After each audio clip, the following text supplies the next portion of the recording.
I'm your host, Lee Adams, and today we have such a special guest with us today. I'm very excited. When you think of Pittsburgh, what do you think? My guess is a lot of people, a lot of votes would go to the Steelers. When you think of the Steelers, what do you think? Well, a lot of great players, a lot of Hall of Fame players, some Hall of Fame coaches, but the first family of the Steelers is the Rooney family. My special guest here today is part of the Rooney family. He was the architect of some of the greatest Steeler drafts in Steeler history and also notable in NFL history. He's also the author of Ruani, the story of Art Rooney and his clan. Please let me introduce Mr. Art Rooney Jr. Hi, Mr. Rooney. How are you? Hi, Lee. I'm fine. It's great to have you here today. Now, where was the idea from this book? Where did the idea come from?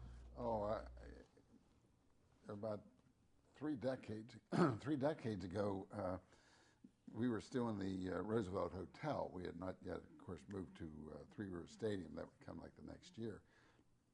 And one of the writers from Sports Illustrated was coming in to interview my dad, and I was then working in the personnel department. It was a department of one, me, and we had the Blesto Scouting Group, you know, that we got most of our work done with.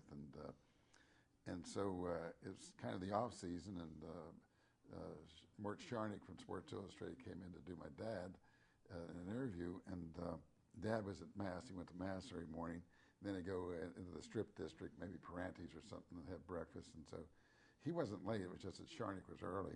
And so they assigned me to show the visiting fireman for the fire chief around. You know, we really didn't have many interviews from Sports Illustrated in those days. So anyways, Mort came in, and I showed him my office in my scouting department in the back of the Roosevelt Hotel, and it was really in the bowels of the hotel. I mean, we kept on going through doors and all that stuff, and he got back there and he said, "My Lord," he said, "I can see that you're not impressed with big offices." I said, "No, the only thing you have to do is get the job done. The office is not important." And then these people started to come back to visit me. It was almost like it was rehearsed, but it wasn't. They were just part of the scenery. You know, old Doc C.K. was a steward dentist, and he had played for Jock Sutherland at Pitt. And they say he had the strongest hands for a dentist in Pittsburgh, but he, you know, hygiene and things like that weren't so important to Doc C.K. And I mean, he'd drop the tooth that he's putting in somebody's mouth, you know, on the floor, and pick it up and wipe it off and then put it in. You know, he's gone, long gone. But he and I were great friends. I wouldn't want to hurt his feelings or any of his family's feelings on that. But another time, CK had an office off Shenley Golf Course, you know, out in Oakland, and a kid came in to get his teeth fixed, and he told the kid, he said, "You like golf, kid?" And he says, "Yeah." He said, "What do you think of coming to the dentist?" He said, "Oh, doctor, I'm so scared." He said, "Don't worry about anything. Let me see your mouth." And he gave a cursory look to his mouth, and he said, Doc said, "Your teeth are all right. Come on, I'll give you $1." So they opened the back window up and climbed out onto the golf course, and he went and played 2 holes, and this kid was his caddy, and they came back in, and of course he gave the kid $1, and he showed him the outside office, and you know, then took the next patient in. But that was the kind of guy he was. And then the next visitor was a guy named Patsy Scanlon, who had been a real top boxer in Pittsburgh and fought like Harry Greben, those real good fighters. And Sharnick knew him. I mean, knew about him, and it was because he had covered boxing for Sports Illustrated, and he was thrilled to meet him. And then out in the hall, we met Sam Leone, a boyhood friend of my dad's, was a minor card player, gambler, and things like that. You know, always playing the horses and always getting in trouble. And then we saw my Uncle Jim, who was going into the restaurant, and he was a real character. He had played for Jock Sutherland at Pitt too, and was a friend of CK's. And so we went in there, and he started to tell. He held court for us.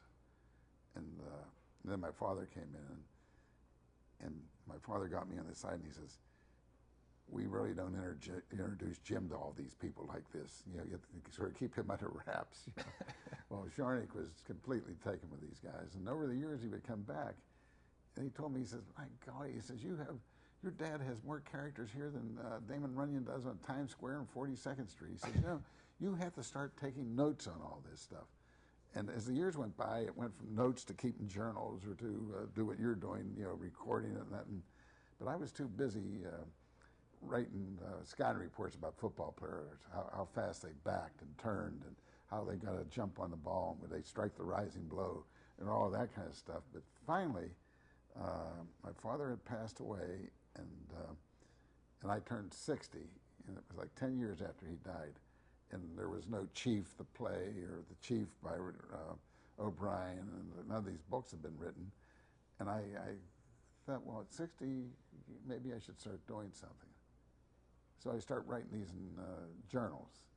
And, I had a journal, I had a North Side, about the North Side people journal, I had a football journal, and, just putting notes and things like that. And I did it for, it must have been 7 years or so. And my brothers decided that somebody was going to write a book about the Chief, my dad.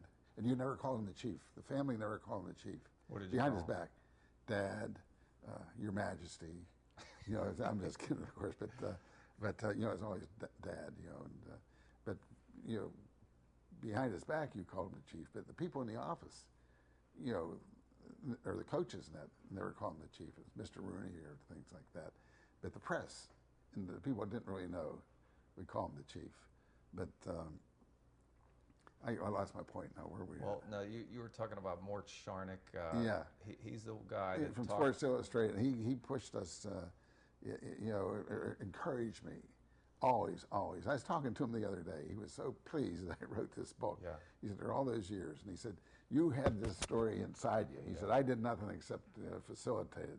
But finally, getting back to that now, and the brothers Dan thought that we should get a book started on it by somebody that we wanted to write it, and so Dan asked Gene Collier and Roy McHugh to come talk to me, and they came out to my office out here in the South Hills, and they came out 2 or 3 times, and by that time, I had started to take these stories and have my secretary type them up, and they were really raw. I write as I speak. Now you've had a little sample of that so far, so you can see how these journals would be written. And I can't spell cat. Bradshaw had that reputation, but it was the truth with me. And I tried to give you a 3-syllable word before we started, and I butchered it, and you gave me the right pronunciation, and I could never give it again. But anyways, Collier told me, I gave him some of this stuff, and he said, and Roy McHugh too, and Collier came back and he says, I'm not ready to write a book, and I'll get your information back. And I said, no, let's keep it. I was wanting to get the story out, the story of my dad, preserve it and get it out. And because Sharney kept on telling me that, these stories will disappear. The third generation, they won't even know about your dad and these guys, these stories. And so I told Collier to keep them. He may have some use for it. And of course, later he used a lot of that stuff. That's what he says, anyways, for his play of the Chief.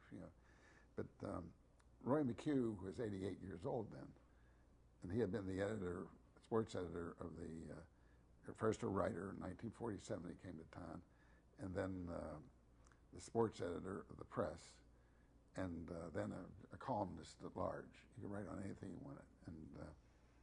And he said, I've read this stuff. He said, it's real good. He said, I can help you to reorganize it. And he told me what I just told you. He said, you write as you speak. It's unique and kind of interesting, but you kind of have to civilize it. Now, civilize is my word. He used another word. I don't remember what it was. And, so it's more readable. And so we started. It was not even going to be a book. It was just taking these stories I had and getting them in some type of order in the journals I had. And ultimately, we got in the back of envelopes, napkins, a little bit of dictation, but really, I have about 41 of these journals. And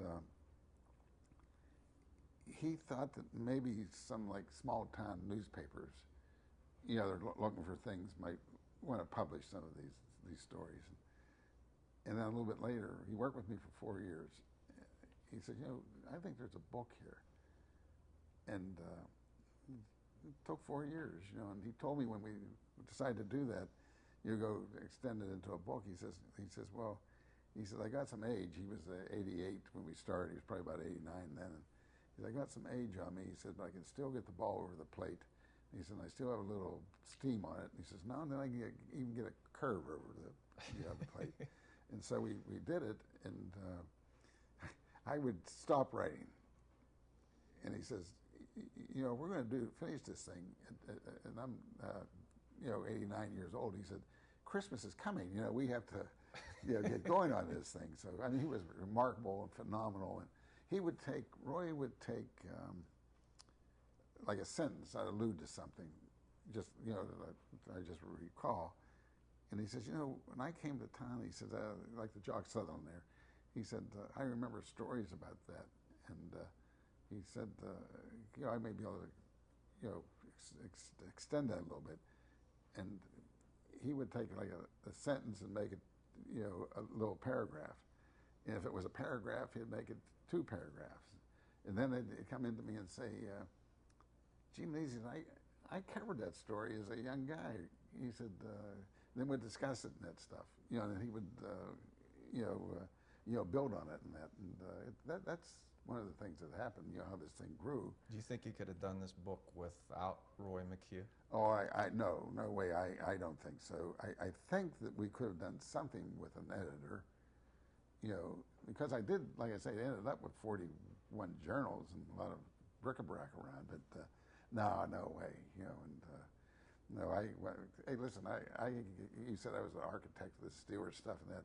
I had the greatest help. One thing I did, I kind of had a knack. Roy was pure luck, but, getting guys to work with me, Scots and things like that. And I wasn't afraid of someone taking my job. My dad owned the team, you know what I mean? And I just tried to get the best people to work with me, I think that I could have got someone else, but there's only one Roy McHugh. Yeah, yeah. And how old is he now? He's 93, and 93. We're going into our 3rd printing of this book. And I wasn't even going to make one, I was going to print it out, but I mean, I wasn't going to, sell it or anything. But now we're going into the 3rd today. I talked to Roy on the phone, and I got to go ahead because he keeps on editing, the misspellings and things like that. And I got the go ahead from him. He had gone over the changes he went in the 3rd. I don't know if you call it 3rd edition, but 3rd printing anyways. And just called the printer and says, give us 3,000 more books. Now, that's great. Now, this book has been described as a love letter to your father. Yeah, that's what Tom Atkins, who plays my dad, said that. And, what do you think of that? Do you think that's accurate? Yeah, I guess it is. Even though I did study drama, at Carnegie Tech in those days, and a couple of studios in New York, but but I was also in the Marine Corps. We're tough guys like John Wayne and that stuff. We don't say love letters and that stuff, but I guess maybe that was what it was. I was trying to preserve the story. It's my dad's story through my eyes and my ears. And another little aside on that stream of consciousness stuff, I'm afraid all the Irish get into. But I forgot what I was going to say. I'm glad you're cropping this stuff. That's okay. But we're talking about the characterization of a love a letter, love letter to your father. my dad, and it's through my eyes. And as I say, my brother Dan said he knew my dad better than I did, and Tim I did know him, and that's the truth. That doesn't hurt my feelings. The only thing is I listened to every word he said, and I watched him, and so I think I was willing to record it. Yeah. And I told Tim, I said, Tim, you really do know these stories better than I do, and I think you can kind of tell them better than I can. I said, but you have to write them down. And Dan did write a book down, but it's the same subject, although it's more about him. But it's a different way of telling the story. Has your brother Dan read your book? Dan has never read my book, and I have never read his, and I don't think he intends to read mine. And I might read his sometimes. I don't want to. I'm afraid if I read it, I'll be all second guessing myself, you know. And my wife read Dan's book. Yeah. And What did she say?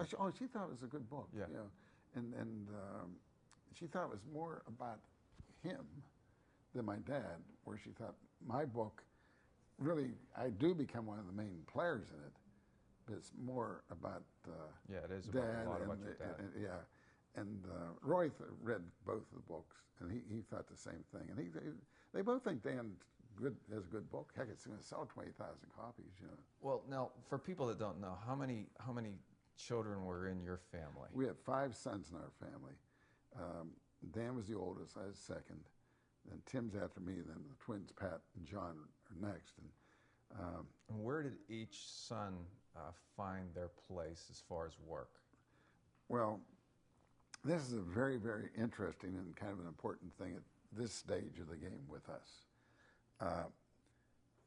Dan went to work for the Stewards while I was in college. I did after I got out of drama school and that stuff, and went to the Marine Corps and that. And Dad knew that there was only enough room. And the Stewards were a lot smaller in those days, but still, there was only enough space for 2 of us to work. There was really 3, him and 2 of his sons. And he had been a racetrack guy and a gambler at the tracks and that stuff, and he knew that business. He knew that business better than anyone, really. You know. And he got us into a few racetracks.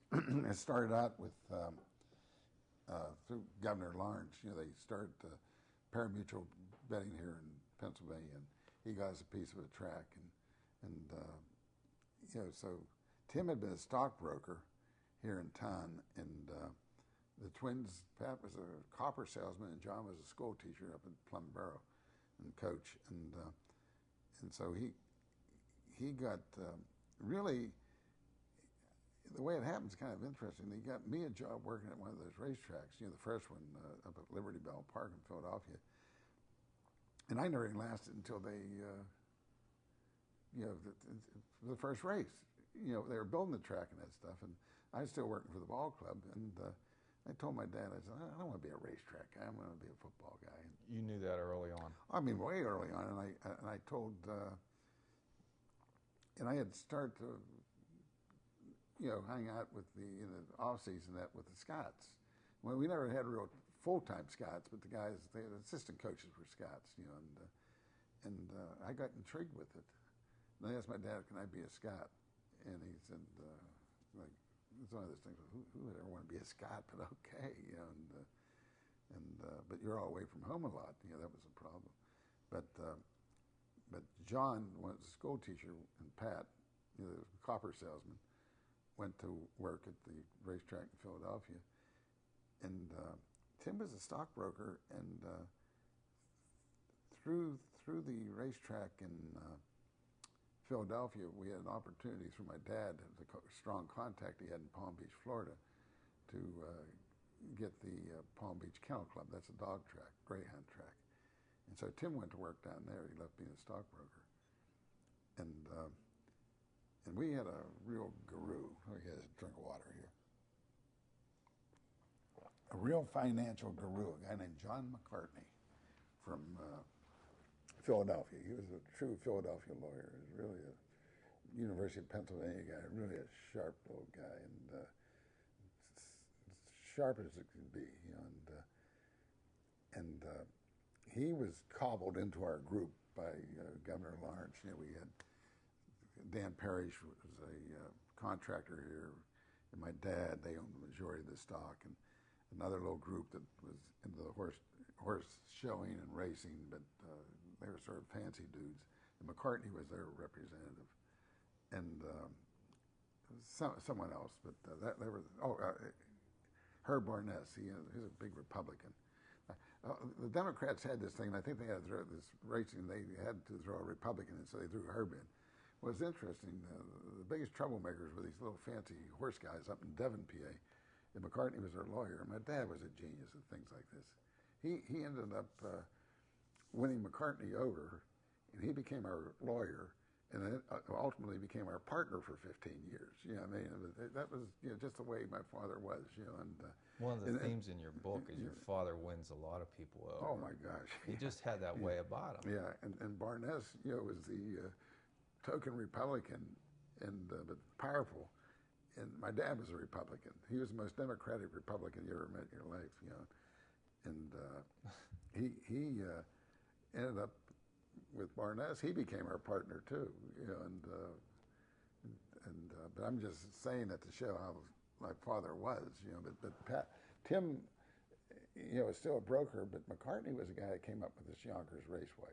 You know, and we bought that Yonkers Raceway for about $48 to $50 million. That was a lot of money 40 years ago. You know, and my brother John said he was on a turnpike, and he knew. John worked at Liberty Bell up in Philadelphia, but he was taking his kids somewhere. He had a whole slew of kids, and he was on the turnpike, and we're going to get off, and he didn't have any money, and they got to search through the car. He and his 5 kids were, for enough change to get there. It wasn't it was like 40 cents. And he says, and just then it came on the radio, the Rooney family from Pittsburgh has bought Yonkers Raceway in New York for $50 million. He said, I didn't have enough dough to get off the turnpike. We were scrambling. The kids had money through the car, a dime here, a nickel there. But John had helped, on that deal, but he didn't know it had been culminated, So I hope you don't mind me jumping around. No, that's okay. The Rooney family has the Yonkers racetrack in New York. Yeah, they had Liberty Bell in Philadelphia. They raced there at Liberty Bell. Liberty Bell in Philadelphia. Yeah. And then the dog track in Palm Beach County. Palm Beach County. So that's the 3 McCartney tracks. had really been a major player in the Kennel Club and the New York thing. But my father, the only reason we got the place down in Palm Beach, and we still have it, is because my father was friendly with the people that owned it, and then Yonkers, in New York, that was the biggest standardbred track in the world at that time. Yeah. Now you have some really high quality artwork in this book. Oh yeah. And who's responsible for that? Well, the artwork is primarily from an artist who just recently died named Merv Corning, and he was like the preeminent football artist going, and I realized I was going to buy a seascape by him. We were out on vacation in San Diego, and Old Town, they had a gallery that showed his stuff, and we were going to buy a seascape, and someone bought it right before us, and so when I saw he had these football pictures, and I just started buying them, and finally Corning called me up, and he says, I don't know you, he said, but you're buying a number of my paintings, and they were like $700 to $1,000 in those days. I was starting to get a little expendable income then, and he said, you might as well deal with me rather than the gallery, because I'll give you a break on it. And so we never really met each other. We became really good friends, and I think his widow told me that I have 41 of his paintings, and he had 10 commissions from my brother Tim and I when he died. It was really sad. He was dying. I call him every week, and his voice would get weaker each week. And finally he says, I'm not going to make it more than a few months. He says, and when that doctor told me I probably won't be able to paint anymore, he said, the only thing I thought of, he says, I have all those paintings for the Rooney boys to do. And he says, and I'll never finish Lynn Swan. And he was working on a picture of Lynn. And but he was just a phenomenal painter. And then I had a couple other guys, like a local guy, Dino Gerino. We used to have a lot of fun just doing sketches. The football players that I liked, and some of the guys I drafted and that stuff. And so when we did the book, my cousin, Kathy Rooney Sokolowski, I called her up and see if she could help me out, and she came up with like the Corning pictures, of the baseball pictures on the front, and the Great American Sportsman's pictures on the back, and all these various pictures that she put them all together. Well, it's she great. put all the, and really, you know, and Corning's widow saw that what she was doing, and she said, "My gosh, this gal is a magician with with Mervis paintings." And, Absolutely great. Yeah, she really has a talent, doesn't she? You know, and, Absolutely. Now, I'm very happy of that because everyone thinks of the Rooneys are strictly a bunch of jocks and things like that. Yeah. But, we have some people with talent. yeah, I'd say. Now, can you give a general description of your father as a kid? The kind of athlete he was, the kind of person he was, the ways that he spent his time. He was he grew up in that first ward over there on the north side. You know, they had the Phipps Apartments. My dad had his dad had a bar there. You know, he had been a steel worker and worked on river boats, and his wife, Grandma Rooney Murray, her name was Murray, were coal miners, and so they ended up with this bar over on the north side of Pittsburgh in the first ward. That's where the stadium's at now. You know, Three Rivers and PNC and Heinz Field. And he sort of catered to that sports group, you know, and the horse players and all that sort of stuff, and the politicians, and they had a playground there, and my dad and his brothers, they just were good at that. They were good athletes, and they had time, and they put all their time into that, and it was a real tough neighborhood. And I think the thing that kept them from not being bad guys was their religion was so important. They all went up to St. Peter's School, and the sports, you know, the athleticism. And the three older ones, my dad, Dan, and Jim, were real good athletes. Real, I mean, and my dad used to tell us what a great athlete he was. And you know, you're little kids, you believe it, then you get skeptical, get older, and finally, you know, we were beyond skeptical. Yeah, he couldn't have been that good. And then when you start to do the research on these books and that, you find out it was the truth. In fact, some of this stuff is even better than he told it. And like he told a story once that they were having a marathon race and they wanted him to be the rabbit, you know, the guy that set the pace. And so he started to run, and was leading the pack, and they said, well, run until you get tired. You know, set the pace until you get tired, and just go to the side of the road. And he kept on running and running and running, and he ended up winning the race, and he wasn't even entered in the race, you know. And but I never, well, none of us kind of believed those stories. And he was a boxer, and the story was like all these Catholic school parishes and that, not all of them, but a lot of them would have these, they call it a lyceum.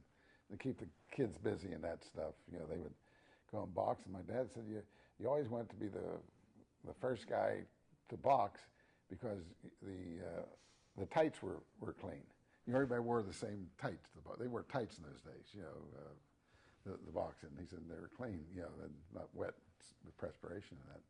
And the other story was that he went to Georgetown University on an athletic scholarship, and he was a baseball player, and he was his roommate was a boxer, and you know, they were all gentlemen boxers, you know what I mean, you know, and so he went walking around the campus with this guy, and he said the guy says, I have to go over to you know, work out with the boxers now. You want to come over and watch us work out? My dad said, sure, I'll go over. You know, it wasn't baseball time for baseball. And he went in and he had all the boxers, and so he got talking to the coach, and the coach said, are you a boxer? You're doing boxing. He said, oh yeah, I did some boxing back around home. Well, he had been an amateur champion, you know. And he said, well, you want to box my guy here at your weight? And he said, sure. So he boxed him, and you know, just about destroyed the guy. And he kept on boxing all the way up until he got the heavyweight. You know, he you know, beat every one of them. He beat 4 guys, you know, and so he became the top boxer at Georgetown. And he always said that his job there, you know, they always paid the athletes off. It's a shame, isn't it? They're still doing that, I guess. I don't know. But his job was to teach the prep school, Georgetown Prep, give boxing instructions to all these kids there. He said it was very, very lucrative, very lucrative. But he only lasted a year at Georgetown. You know, he's a boxer and a baseball player. You know, Now, your mother, Kathleen McNulty, Kathleen McNulty. her family was German? Well, she of course with that name was very Irish, but her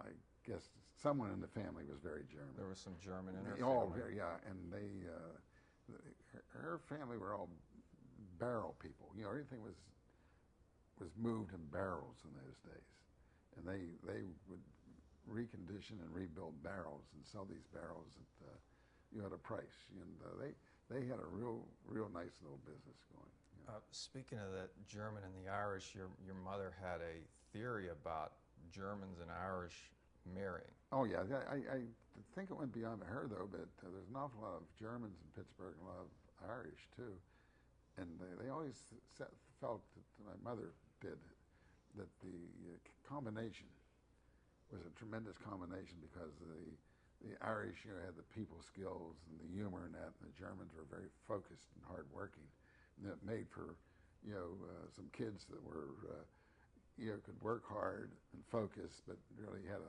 the touch of the old Nick, the touch of the poet in them. Now, her family thought that she was marrying down. I understand. Oh yeah. Oh yes. Oh yes. The Roonies were barkeepers and and rum runners and whatever you say. And my dad was a few years older than her, and 3 or 4, and they thought that Kathleen Cass, they called her Kass, should have married a lawyer, a doctor, a dentist, or something like that. I guess they were wrong, huh? Yeah, I think they were, because he was a good guy. And my mom says one of his girlfriends, at least the one he would take credit for, was Imogene Coco. Remember the actress? Well, they had a showboat. They had gambling on the boat, and they had some real good entertainment. And he was romancing Imogene Coco, and his job was to walk her dogs. And so when she would get mad, she would say, even in front of us, we didn't know what she was talking about until we got older. She says, if you would have married that Imogene Coco, she said, you would have had 5 dogs rather than 5 cents. That's pretty good. Now, you also talk a little bit about history in the book, and one of the parts where I don't think a lot of people, certainly young people in Pittsburgh, realize is the great flu epidemic in 1918. And what were you told about that? That was before you were born. But what were you told about it, and did it affect your family at all? Yeah, my mom talked about it was like yesterday, and her sisters around, Aunt Mary and Alice McNulty. They would conversations. We were kids like we were spellbound. Mom said that you would walk through the neighborhood. They lived up in Lake Hawk Street near St. Mary's Church, and a step above the ward, a little better neighborhood, according to them. But you would go to visit the dead people. They didn't have the mortuaries and that stuff. And she says, and the next day, you'd be going to visit the other people in that family all died too. And some of the people that were walking around died. And Dad said that so many people died that they engaged my father, his brother Dan, and brother Jim, the Catholic diocese. We got all these healthy young guys to go out and dig graves, in Calvary or the Pittsburgh North Catholic Cemetery. They were grave diggers. The people, there was no grave diggers because they died too, it's just a phenomenal thing that everybody was dying, and it was a miracle. I think that, and I really don't have the history on this, I think that one of Dad's sisters might have died during that epidemic, and just a little girl, maybe 4 or 5 years old. Now, you mentioned that your father went to Georgetown, but he had other scholarship offers. Oh, and why don't you talk about that and what his parents thought of those? Well, he always said that he had a letter from Duke Rockne to go to Notre Dame, and we definitely did not believe that. And when somebody was writing a real thorough biography on Duke Rockne and went and looked through their old files, they found a letter that some correspondence between Duke Rockne had sent to my dad, and we kept on saying, well, gee, man, he wasn't lying about that. And then Penn State was not Joe Paterno and Rip Engels, Penn State in those days, but they had recruited him, and they wanted to give him a piece of the program, to go up there, and the place he ended up was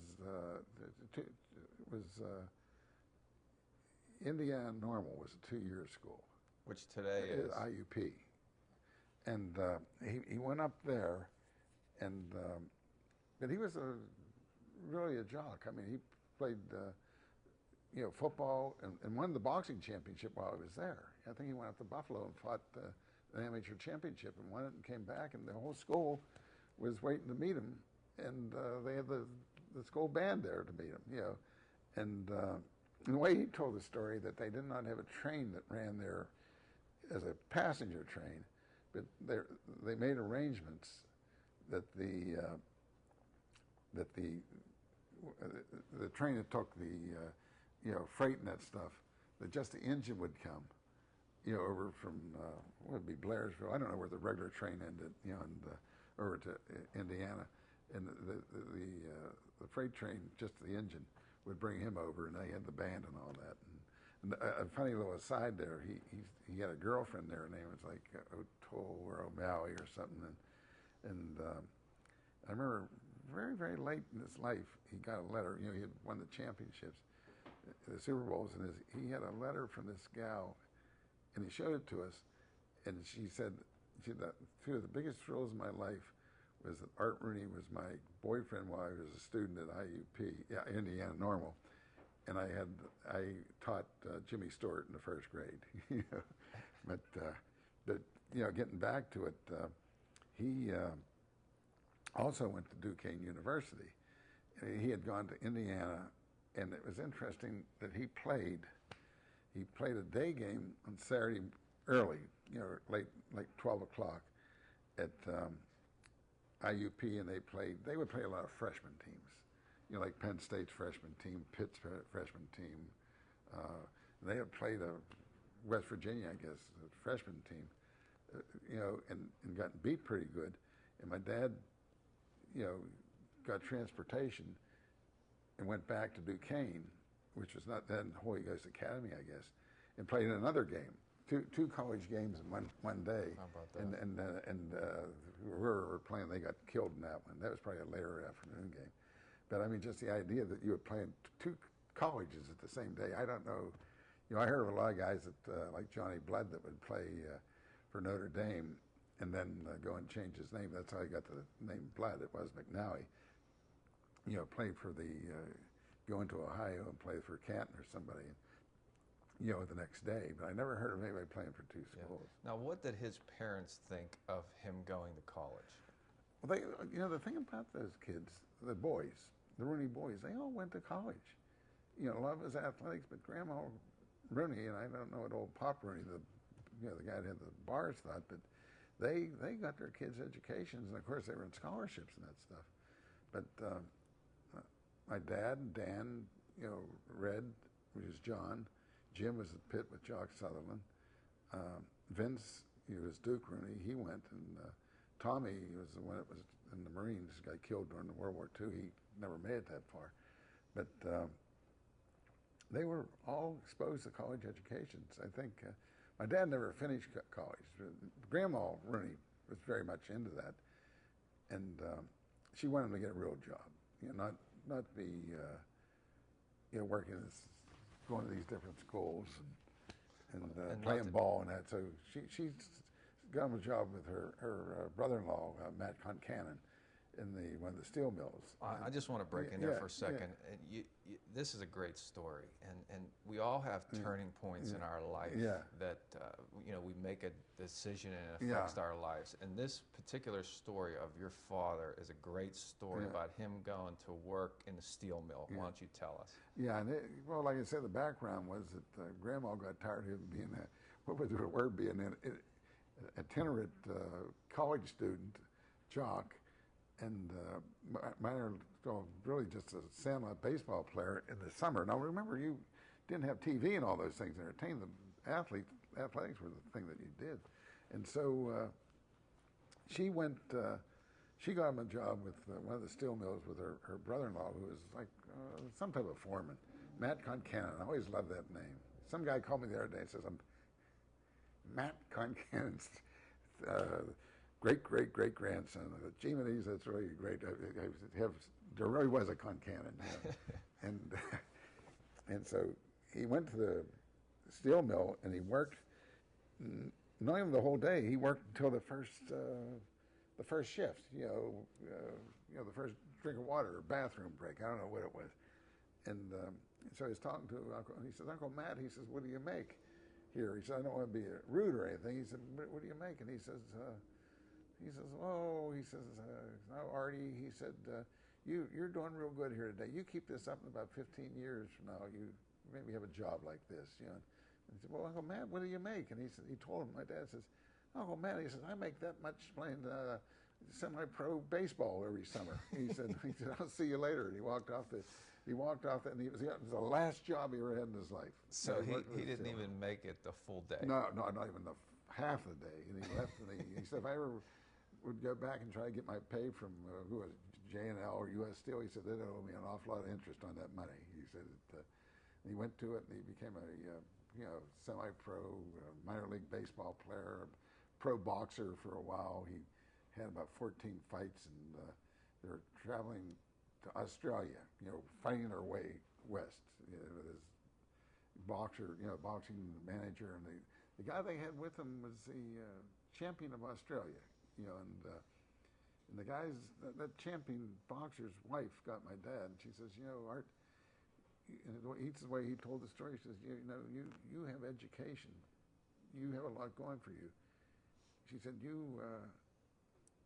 what do you want to do this for? My husband's a boxer, and when he's through being a boxer, we have nothing, And my dad said they were out and getting close to Chicago. And he went and told the manager that had all these boxers, and he said, hey, this is it. That's my last fight, pro fight. And he had something like 12 pro fights. And I don't know how he did. He must have been doing okay at it, but he went back to Pittsburgh, and that may have been when he went to Duquesne University, as a real student. And he said that the one class he took, he's a sort of a wisecracking guy, and the teacher called him aside and he says, look, he says, you're disrupting this class. He says, and she said, well, I'll put you in your place and I'll get the class back. He said, what this teacher asked Dad, he said, what are you going to school for? I mean, do you want to be educated, or are you doing it to get a job? Because you want to be educated, fine. He said, but if you're doing it to do a job, you don't have to go to college to get a job. Not a guy like you. He says, you're like a Gandhi dancer. You know what a Gandhi dancer is? No. He said, well, that's a guy on the railroad that goes, whoop. He says, and everybody slams down on the steel spike. He said, you got natural business ability and leadership. He said, if you're going to school to get a job, don't worry about it. So my dad took his advice, and he left school and went, and he was somehow, I don't know, I never really got the straight story. He was a gifted gambler. He had a feel for it, and he knew all the odds. I read a thing once, a sports writer wrote, a racing writer said he knew all the schemes and all the schemers, and he was on top of all of them. He could look at that tote board when you go to a racetrack and just watch it blinking, where the big money was going. He'd give you $5. He said, go bet on $5, $50. He said, go bet on number so and something. He said, I don't even like that horse. He said, but somebody must know something, because an awful lot of money is getting at the end here. So you'd have to run like heck to get to the window and bet for him. Yeah. So in 1933, though, your father bought the NFL franchise. How much did he pay for that? Paid $2,500, and he said if he would given an argument, they would have given to him free. No kidding. See, the thing was that they wanted a team in Pittsburgh, and the reason was Pittsburgh was a rail hub, and everybody could get there. It was easy. It's an overnighter. You could go overnight from Pittsburgh to Chicago, overnight to Pittsburgh to New York, and vice versa. Same with Philadelphia, day trip to Washington and back. Detroit was the same thing. And Cleveland, you had to be a drive, but they did have a team somewhere around that time. And they really, and one of the things that my dad said, you ever notice the number of game officials from Pittsburgh? because Pittsburgh had great football around here. You know, Carnegie, Tech, Pitt, West Virginia, Duquesne, and all the small schools. So we had a lot of guys that were game officials, you know, umpires and things like that. And a lot of them were school teachers, insurance salesmen in Pittsburgh, and they could get them out to the other cities, you know, to go to officiate games. And that was very interesting. My dad told me that. I never, but and the reason they could never have a team in Pittsburgh, they had the blue laws. You were not allowed to play on Sunday. And my dad had gotten to be very big in politics, sort of behind the scenes. And they managed to get that law changed, the blue law changed. It affected the movies and the Pirates, you know, and then there's room for the Steelers then, you know, that you could play. And but they had hours you weren't on Sunday, you know, you could play, would it be like from 1 to 5 or something like that. But you had to have, the early morning you had to have time for church, later in the evening for families to get together and have their dinner. You know, looking back at it was probably a pretty good idea. Now, they were not the Steelers right away. They were the Pirates. They were the named Pirates. after the baseball team. And finally, when they really got to the point that they had their own identity, then they had to come up with a name, and they had a contest, and I think 10 people won it. And I think of the 10 people that won it, 8 of them they got a bond of some type, you know, savings bond. I think of the 10 people that won the contest, 7 or 8 were relatives and friends of my dad, or some nun. You know, I was down in Palm Beach going to church one day, and the nun came up to me, really an old gal. She says, "I was just a kid." She said, "Just got in the convent." And she said, "I was a school teacher." She says, "I named the Steelers." Well, she was like one of the 7 people, you know, and they had about 10 winners of it. You know, the ticket man, Joe Carr, his wife was one of the winners of the contest. It's sort of an obvious name, you know, the Steelers. Well, where did they play their games, and where did they get most of their players from in the early days? They played their games, of course, out at Ford Field, where the Pirates were at, and I think Carnegie Tech played there, and Pitt by that time had moved into Pitt Stadium, you know, and it was a great baseball field, but it was only about 15, stretched 20,000 decent seats there. The rest of them weren't very good seats, but they were only drawing for a real good game. They were drawing 25,000 people. And most of the players in reality came from, you know, Pitt, West Virginia, Duquesne, I don't know, Carnegie Mellon, Carnegie Tech. They had players, but all the little schools around too, like, you know, Westminster. Now, you talk about your father. Interestingly, he hired his first couple of coaches, but he had fights. I mean, literal fist fights with 2 of his first 3 coaches. Yeah, the first 2 coaches he duked it out with. No, it was the first 2 of the first 3. Like you said, Louis D'Amelio was an All-American at Pitt, played with his brother Jim under Sutherland. And he came over and coached the second team, and they had a discussion that became an argument in his office at the old Fort Pitt Hotel of who was, you know, a good boxer could beat any, you know, football player, baseball player. And Luby said no, he had been an All-American at Pitt. He said, you know, good condition that a football player can beat anybody. So my dad sent out to get a pair of boxing gloves. And the way the story went, and they moved all the furniture back. You know, he and Luby were going to duke it out. And our equipment guy, you know, was in charge of the gloves. I mean, you know, equipment that he said, what do you want? You want the gloves that the kids spar around with, you know, great big cushions, or do you want the ones they box with, you know, the fights and that, you know, the pro fights? And my dad said, get the regular boxing clubs that you fight the pro fights. So he got over there, and Luby was a big, strong guy, and a real good player and a tough guy. But, you know, my dad had been an amateur champion, fought pro boxer, and they moved his furniture back, and he just tore him to ribbons, you know, blood, and beat the heck out of him. Well, poor Luby, the thing that happened, he lost all credibility with the players. You know, the owner just beat the hell out of him, you know. And so then they brought Joe Bach in, who, well, Joe was an interesting guy. He had been a real top wrestler, you know, he went to Notre Dame, but before Notre Dame, he was another place, in another college. They did those things in those days. And 4 years didn't mean that much. You could play 5 or 6. And he had been a top wrestler, and so my dad and Joe got into an argument on a train about some scheduling thing and that, and they got into it, and there was no pushover. They said they were on the floor. Joe had my dad in some type of hold, and my dad was pounding away at him, and Father Silas, Uncle Dan, when I was a priest, had to come in and break. He let them fight for a while. He had to break it up.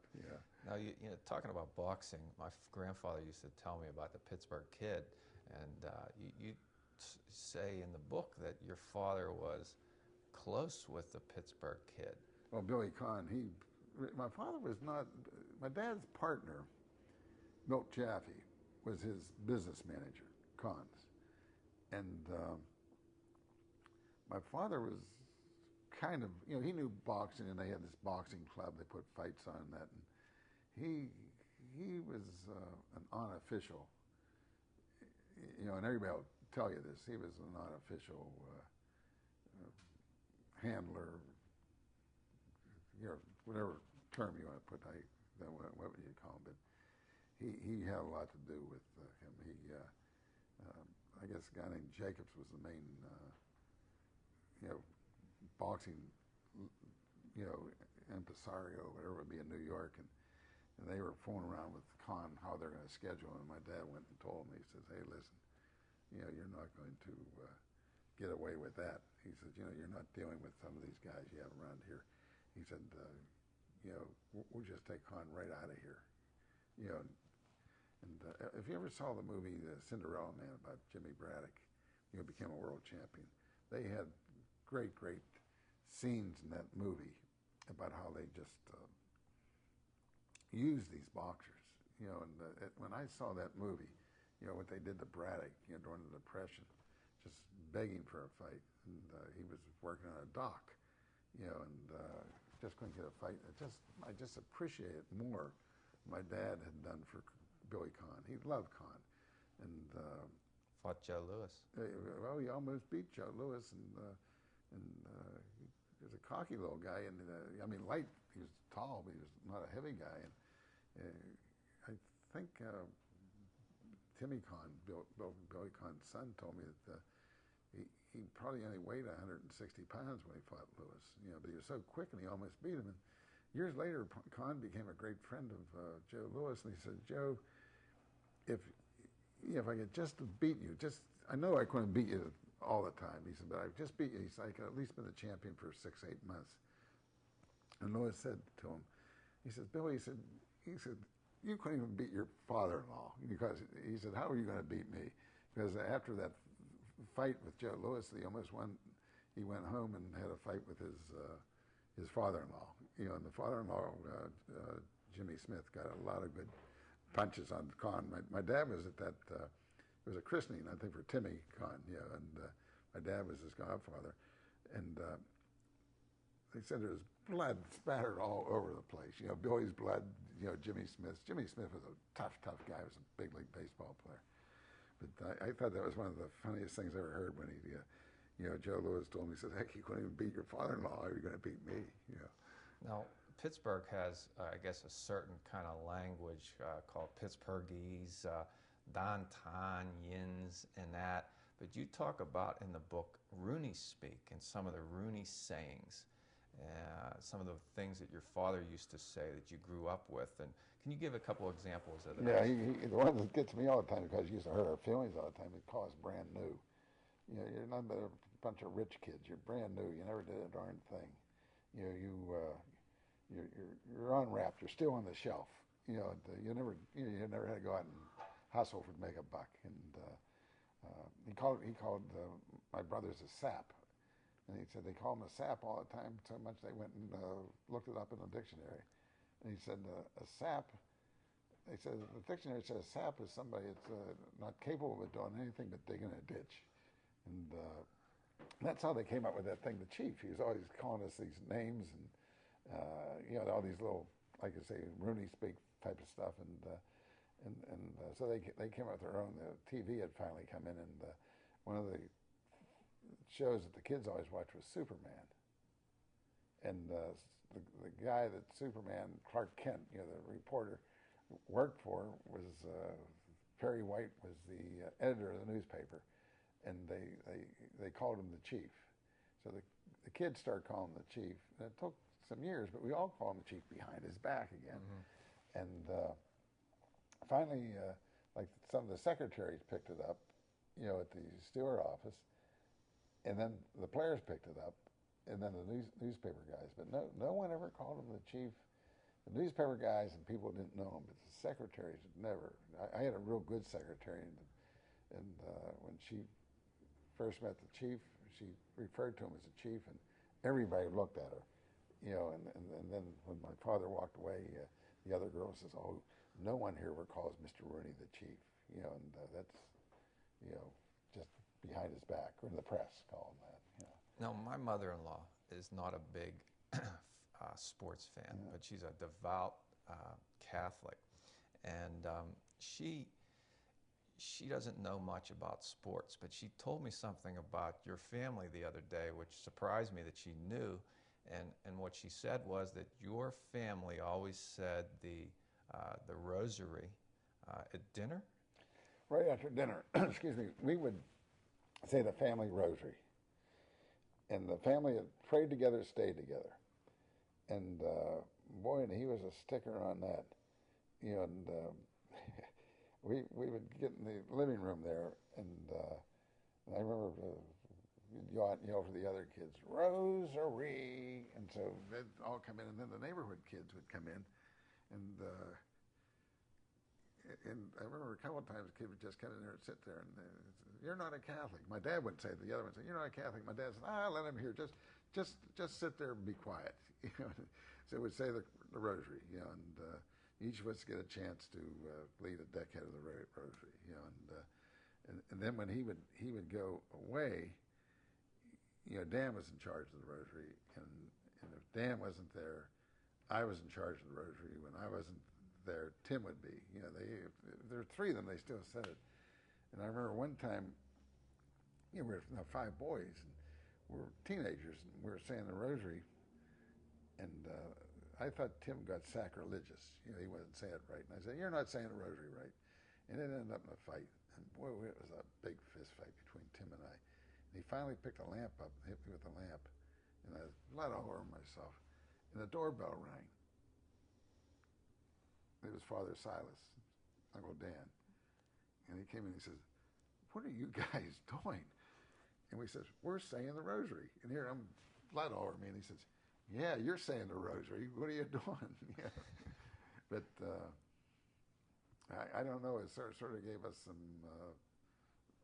direction in life. I'll say that. Well, as I read the book, it just seemed like religion was important to your father, and it was important for him to talk to you kids about it. And how did that affect you? And what was it like in the Rooney family from a spiritual standpoint? You all went to Catholic schools. You all knew right and wrong. You couldn't, you had those values of the Catholic schools. You had the nuns and the brothers and the priests, at St. Vincent and Duquesne and Mount St. Mary's. My father told us something toward the end of his life, because I think he thought that people felt that he became religious when he knew he was going to die. And he says, I went to church all the time. He says, when I was a kid at St. Peter's, he said, we lived down the ward. He says, my mother got terribly sick. He says, I was only 16 years old. He was the oldest one in the family. He says, and she was down there in a fever and that stuff. And he said it was, the church opened up at 7 in the morning, it closed at 7 at night. He says, and I got 7 in the morning, and he says, I didn't leave. I didn't eat. I just prayed, for the whole 7 to 7. And I was very impressed with that. And then I thought to myself, what were the bathrooms at St. Peter's Church? They did have them, but I, didn't know. But the idea with that was to show that he wasn't the guy, although he was a tough guy, who just found religion. he would find a church. I mean, that guy, he wasn't just a guy that went to church at home where you rolled out of bed and went to church. I kind of do that. We have so many churches around. I go before I come to. I was at church this morning. All the five boys do that, but he would find a church on the road, and boy, what a pain that could be. Especially if you got out to his farm in Maryland. Maybe 30 miles away. Well, that was like 60 miles over country roads to get to a church and back. And he had a driver once was a tough guy. He carried money with him. He had to have a sort of a tough guy with him. And the guy was some type of a minor thief. They stayed at a bed and breakfast, they call them nowadays. And I think this guy's name was like Cocky O'Malley. They call him Cocky because he was so cross-eyed. And he was a tough guy, a slugger and that. And no guns, never any pistols or anything like that. And they left the bed and breakfast. My father had gone to church when he got back. They had breakfast, and so they just left, and they got down the road, and my dad looked in the back seat, and here was all the pillows and blankets this guy had swiped from the bed and breakfast. They were about 15 miles down the road. He says, "What is this?" He says, "Well, they just had that stuff laying around." He says, "Laying around?" He said, "That was people's blankets and that stuff." He made the guy turn around, and they drove 15 miles.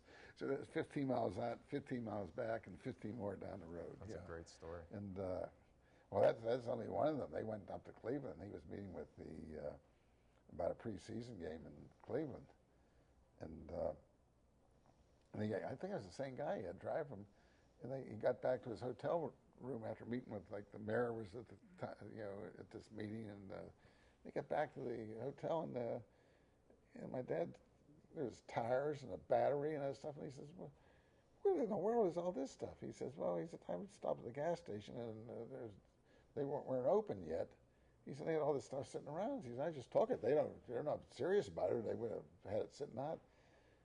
And he said, "We have to take that back."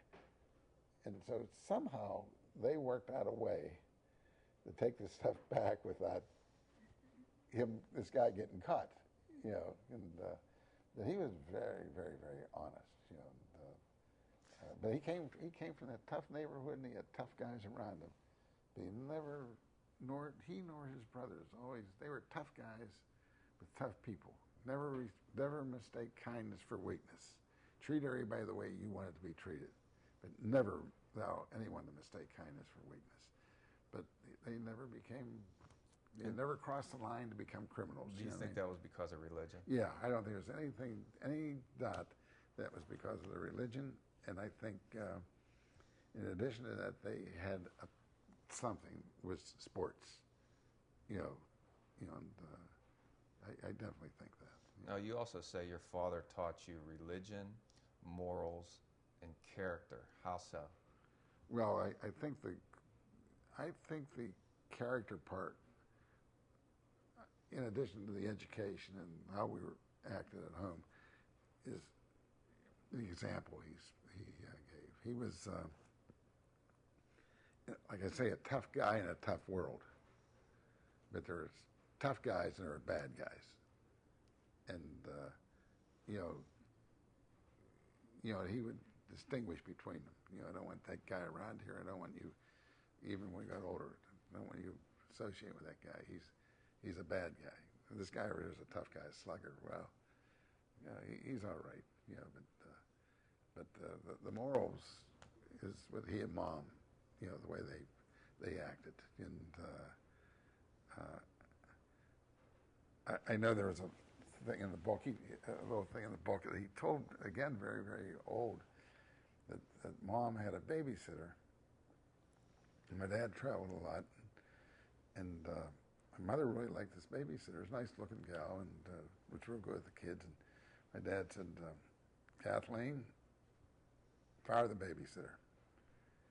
And she says, "Well, that gal's a real good girl. She really is great with the kids." He said, "Fire the babysitter."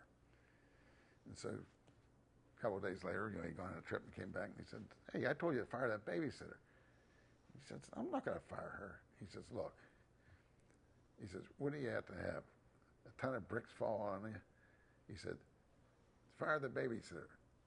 She wants to go to bed with me The only one I want to go to bed with is you. And the way he told the story, it wasn't 5 minutes, the babysitter out. That's all your mother needed to hear. Yeah, all she needed to hear. But I mean, you were asking about morals, and that was it. You know, they had sexual morals, and I never heard him tell a dirty joke. I never heard him laugh at that type of stuff. I never really heard him swear. Now, on the other hand, Mom was a gal, and her sister lived with her, Aunt Alice McNulty, would actually truthfully pray the pages out of their prayer books. Go to Mass every morning. You know, all these novenas they would have would go to all over Pittsburgh. You know, they had these novenas where it's just like 4 days of prayers and things like that. And Mom and Aunt Alice could swear like troopers. You know, they got mad. You got something going on, they'd let you know about it. My dad, never. He would. It's a crink in his armor. He would never swear. Well, speaking of your mother, what was her influence on you and the children and the family? Well, in the book, and I didn't write it to be poetic or anything like that. It's just the way I felt. That when Mom died, I lost my mother. My dad was Art Rooney, but Mom was Mom. And she had a sense of humor. She was witty, well-read.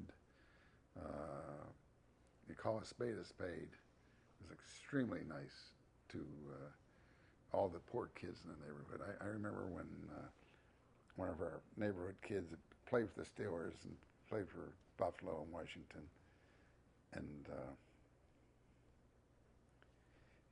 he was a real good coach. He died while he was up in Denver. He was about 30, older than that. He must have been about 45 years old, maybe a little bit older. He called me on the phone. He called Dan, too, and I don't know what he said to Dan, but I know he called me. And he said, I'm not going to make it. And they were giving him chemo and that stuff. He just said, hey, I'm going to die. Let me die, you know. He said, I just wanted to tell you how much I loved your mother. And, I mean, that was so important to us. You know. I understand. You know, it's funny you say that and how you say that, because I read somewhere the other day where a kid could live in the worst place in the world, but the one chance that they would have is if they had a strong and a loving mother. Yeah. Tom Murray, my dad's old friend, who was a very, very well-educated guy, was a successful banker, and he was a Georgetown guy, and he told me one time, he said, the mothers are so important. He says, show me a good mother in a horrible, nurturing mother in a horrible situation. The kids have a chance. He says, very low chance if the father is really good, but if they have a mother, they have a chance. The mother is so important. Absolutely. Now, growing up as kids in the north side, you and your brothers, what kept you guys out of trouble, and what was it like growing up? Well, we grew up on the north side. My dad, he used to call it putting on the dog. You're trying to act like you're big shots, and that was a thing with him. And we lived in an old mansion over in Lincoln Avenue, Ridge Avenue. It was Millionaires Row, and they had these beautiful, beautiful houses, and they were all just decaying and falling apart, and they became rooming houses during the Second World War. And a lot of country people, mountain people, West Virginia and places like that.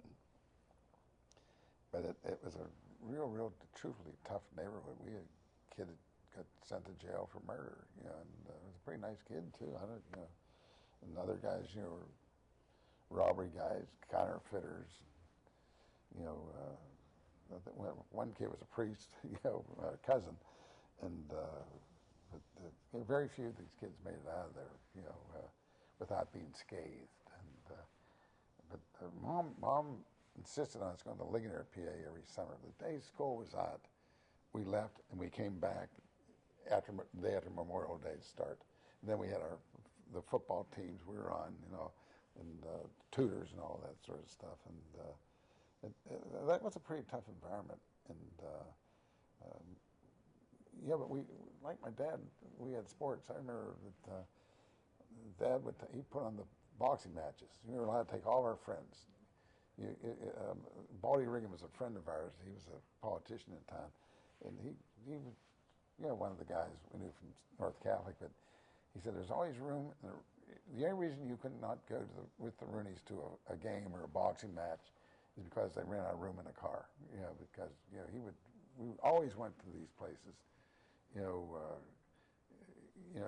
The hockey games. Before that was real popular.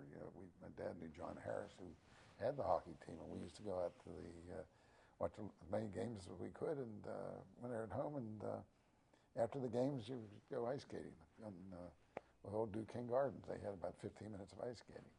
And Harris's son, went to school with us up at Mount Mercy Academy, and so we could stay longer. While they had the big Zamboni machines out and that. And we go with him in the states that allowed it. You go to the racetrack with them, but always to the farms and watch the new horses and that. And we were just really into being exposed. We grew up with it, the sports. And I think that was part of the thing that kept us out of trouble. Now you talk about your father's brothers. Yeah. And can you just mention something briefly about each one of them? Well, Father Silas, was kind of the jewel of our family. An Irish Catholic family. That a guy became a priest. He was just a special guy, and he was a minor league baseball player and a real good one. And he went up to St. Bonaventures when he decided he wanted to be a priest and became a Franciscan. He was a missionary in China, and he was a chaplain during World War II and some big battles, and came back and had various jobs, and was the athletic director of St. Bonnie's. He was, worked in New York, worked in Boston and places like that. And he was a tremendously interesting guy, but was a very, very private, guy. He was not, an interesting thing about him, he was not the storyteller that my dad and Uncle Jim and the other ones were. They were great, great storytellers. My dad could never tell a joke, but he could really tell good stories. He always missed a punchline. But Father Dan was just a phenomenal guy who. But he was the guy that you were just talking about.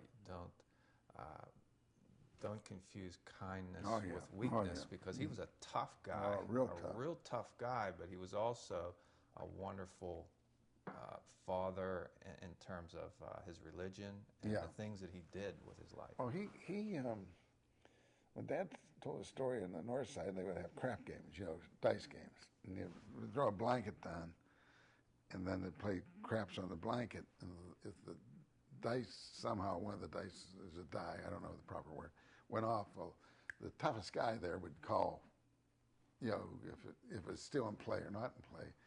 And Dan had got hurt playing ball, and he came to this crap game and on crutches. And you're a guy from another neighborhood. He wasn't only tough, he was a bad guy. There's a distinction between being a tough guy and being a bad guy. And he was a bad, tough guy, And he had taken over the crap game, and he was calling it if it was in play, the dice were in play or not. And he was calling them all for himself. And so Dan looked and he said, "Hey, you're cheating everybody here." And the guy said, "Well, what are you going to do about it? You can't do anything about it. You have those crutches." He said, "Well, I'll show you how to do with the crutches." And he took the crutch and beat the hell out of the guy with his crutch and ran him down the street. They went up. Dad and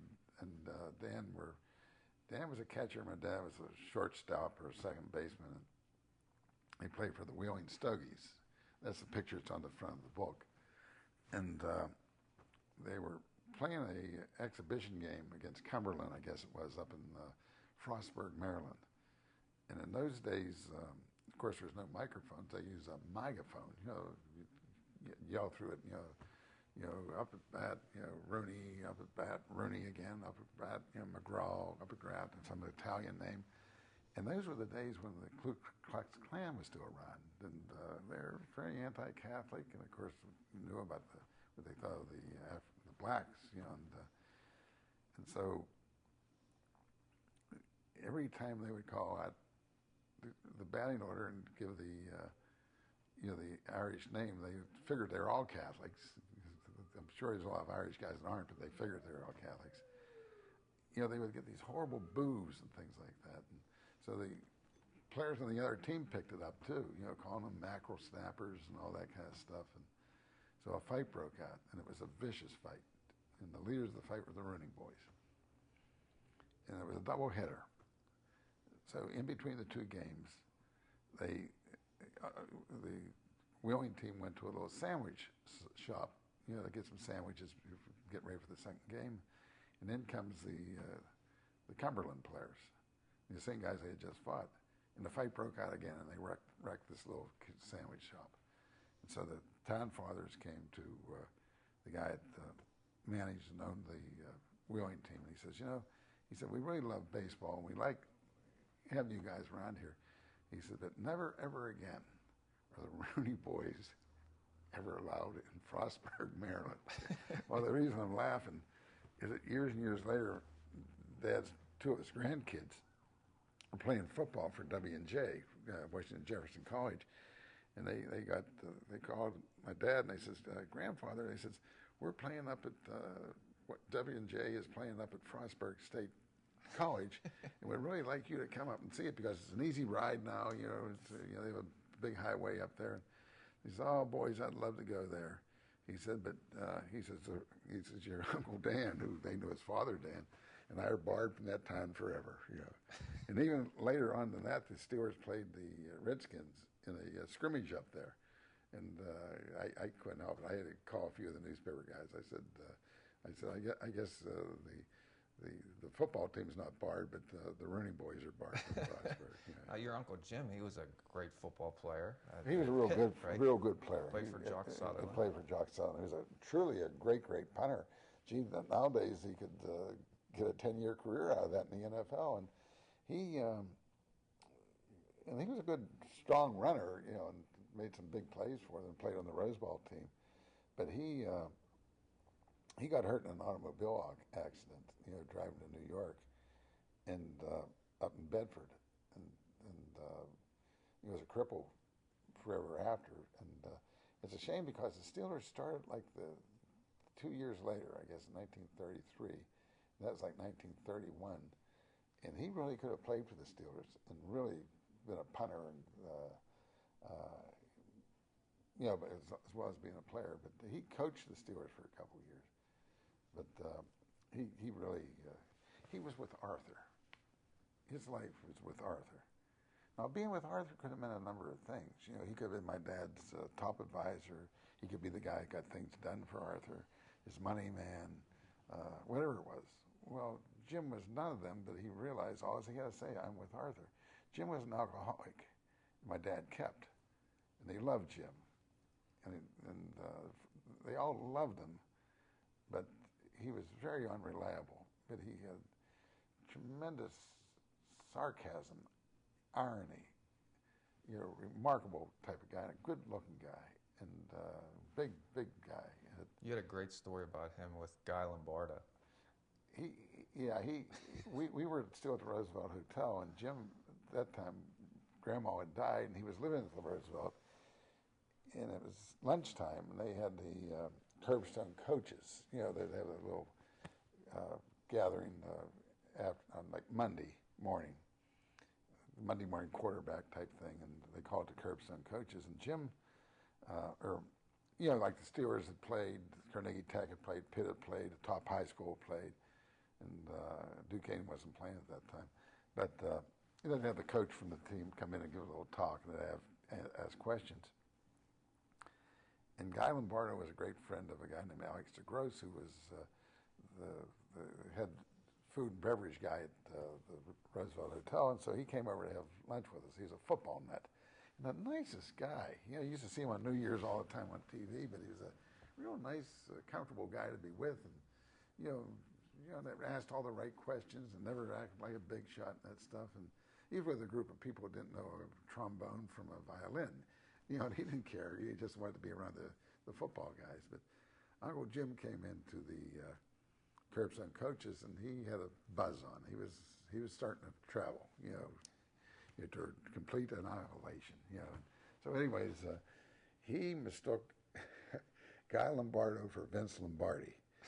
And he said, Coach, I'm surprised, Lombardo, he says, Coach, he says, I'm surprised that you're here. I thought you'd be with the team. And he says, well, but it's Monday, and he probably has some business here in time. And so as the luncheon went on, he'd keep on talking to Lombardo like he was Lombardi, and said, man, he said, that Horning, I really like him. He said, he's a guy that I didn't know would be a great pro like this. And he says, I think Jimmy Taylor really is a guy that does it, that blocks for him and that stuff. And they had this conversation, and Lombardo kept on trying to tell him, no, it's not me, and Jim wouldn't listen to him. And finally, everybody at the table was just like screaming and laughing, and the other people at this luncheon thought that we were laughing at the things that were said, and some of it was inappropriate, but it was Jim kept on coming back to the Packers, and finally he got up. Jim stood up and he said, Coach Lombardi, he said, I think you have a chance to win the championship this year, and my very, very best of luck to you. And he limps out of the place, staggering because he can't walk anyways, and he's half loaded. And Lombardo said, gee, that was one of the most enjoyable lunches I ever had. I think I would have paid admission to sit at that table. Oh, yeah. It went, like I say, everybody there, and we had a big group there, everybody from the Stewart office, were just screaming and laughing. Our former trainer, Ralph Berlin, told me the other day, he was over visiting, and he said, my first job was the Steelers, because we were at Roosevelt Hotel. He said, was to go over and fetch Uncle Jim out of Frenchie's Bar and Grill. He's across the street, and he said, our business manager was a guy named Fogarty, and Fogarty says, hey, Berlin, he says, go over and get Jim, and bring him over and put him in his room in the hotel. He said, whatever, and he says, and Jim was out of money, and he said, Berlin introduced himself. He says, good to meet you, Ralph. He says, buy me a drink, will you? He said he bummed a drink off, and he said they took him back over and got in the hotel. That's funny. Now, you talk about the early days of the Steelers in the book, in the early decades, actually, and they really struggled for a long, long time, and I'm not sure the younger people in this day and age really realize that, but you really talk about the history of how they struggled. Well, in Pittsburgh, the hierarchy was boxing. We had something like 6 champions, Harry Greb and Fritzie Zivik and Billy Kahn, and we had a tremendous number of great fighters here. And that was like the number one thing. And then you had the Pirates were real good, the Pie Trainer and the Weiner brothers and Hans Wagner before that. And then the University of Pittsburgh with Jock Sutherland. In 1933, it was a depression when Dad came in and got this franchise. There's a ton of football players. My dad always said that his semi-pro teams, the Hope Harveys, could have beat some of the NFL teams, and they did. The first year they won 2 games and tied 1, and the next year they won 1 and 1. But I mean, he sort of is vindicated in what he was saying, because these guys could win. They just weren't that organized. But the Pirates, early Steelers, they were, that was an afterthought. They would, I guess they would draw when the Chicago Bears and Bronco Nagurski came to town, or the Eagles. It was a cross-state thing, and then sometimes the Giants. But and you had to make your money on those games. They went in the preseason. He went up to Dad took the team up to Rock Island, Rhode Island, once to play George Halas's Bears, and they took the bus up there, and they had to push the bus over the hills, and that's the truth. I mean, you always hear those stories, and the players had to get up and out and push the bus over the big hills. The hills in the Ohio area, but the mountain type areas, going to New York and Washington. And they got up there and played in Rock Island, and the weather got bad, and they didn't have very many people. And after the game, Hallis was paying the chief, and I think he was getting like $200 for the trip. And my dad said, "Well, you promised me $500, just for making this, moving the game from here, Chicago here and that stuff." And he said, "I never promised that." Coach Hallis said that. My dad said, "You did so, George. You told me you'd give me $500. And so finally they had a big argument, and George said, "I'll fight you for the $500." So now he's fought with two of his first three coaches. Now he's got to fight with one of the other owners for $500. He said, "George, I don't want to fight you for it. Come on, you gave me your word. You give me the $500." So he gave him the $500. My dad walked over to the door, and it was always like that Columbo guy that used to be on, the old detective. He got to the door, opened the door, and turned around and says, "Hey, George," he says, "don't be so sure you're going to win that fight." Because that's one thing the chief knew how to do it. He knew how to fight. Absolutely, absolutely. Now, it had some good players back in the days, and some of them got away. I think one that really stands out to me was Johnny Unitas. Yeah, well, of course, Unitas got to Pittsburgh, and he's from Louisville, and he was like the 12th or 13th pick. I don't know, late like that. Maybe it was the 9th pick. I don't know, and he really was a strong arm guy. He was a Pittsburgh guy, and my dad loved that, and went to St. Justin's High School, and my dad loved that too, and a good Ukrainian kid and all that, and he never got a chance. They had Jimmy Finks, who was a good football player, Teddy Marchibroda, who became a real good coach, but he was sort of a short guy for a football player. And a kid, I think his name is Vic Eaton from Missouri, who was like a two-way player and a punter. Well, you save money on that, two-way player and a punter. And every time it got to be Unitas' time to do a drill, the coaches would look at their clock and their watch and blow the whistle. He never got a chance to do anything. And he was the guy that stayed after practice and got all the ball boys and the equipment guys and told them just run, and he'd bounce the ball off their heads, And so my brother Tim wrote, all the kids knew how great his arm was and that stuff, and a lot of the players did too. And Tim wrote my dad an 11-page letter, although it was 22 pages, because on each side, how great of a player Unitas was going to be, and how stupid the coaches were because they're going to, fire him, and that's the way it worked out too, But you don't know.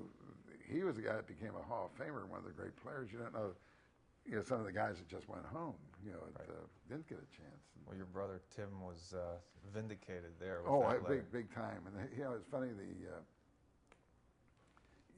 My dad was going to a funeral. He's a great guy to go to funerals, and it's been before the days of air conditioning, of course. And he was driving to this funeral and going down, I guess, Liberty Avenue, West Liberty Avenue, and or up West Liberty Avenue. That would have been it, from the north side, through the tunnels, the Liberty tubes.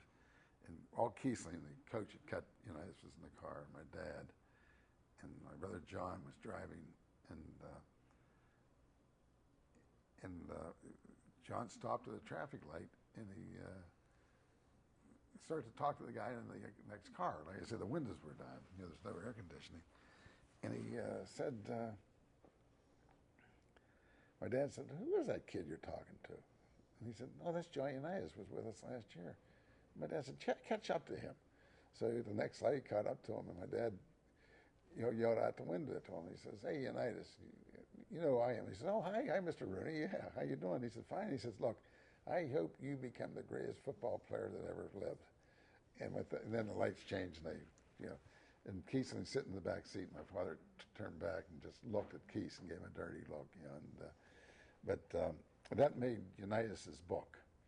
And my brother John, that was his main claim to fame. He made, that was his story, Actually, in Unitas' book, I was a driver, and I wasn't. But okay, but Details. Yeah, detail. But my brother Dan, we were at a board meeting. You know, my dad was gone. It was the last few years. You know, and, we're at a Stewart board meeting, family meeting, and Dan told the same story. Only he was the driver. My brother Dan. And now they're getting this big fight at the board meeting. It's not about football, not about anything important. It's who drove the darn car. And John says, "Well, I drove that car." And he said, "You put in that story that you had that you drove the car." And Dan said, "Well, I did drive the car." He says, "You're crazy." And he says, "There's only 3 of us in the car, and you weren't there." And Dan said, "You know, you just don't remember. You just can't. It's too long ago." And they're having this big argument who drove the car. And finally, John says, "You know, you're a big shot." He says, "You know, you're in the Hall of Fame." He said, "I have nothing. The only thing I had, I drove that car." and so they're going at it. They're not laughing either. And I said, "Well, wait a minute. I'll sell this whole thing." I said, "I don't know who drove that car. John, you always told the story before Dan did, but I don't know." I said, "But Unitas said in that book that I drove the car." And I know I didn't. I said, "But I'm going to sell this argument. I was the guy that drove that car." Yeah. Now, from the 30s through the 60s, why don't you mention some of the players of the Steelers that really stand out to you and that were standout players? Well, we had Whizzer White, who became a United States Supreme Court justice, and he was a real good player too. He was a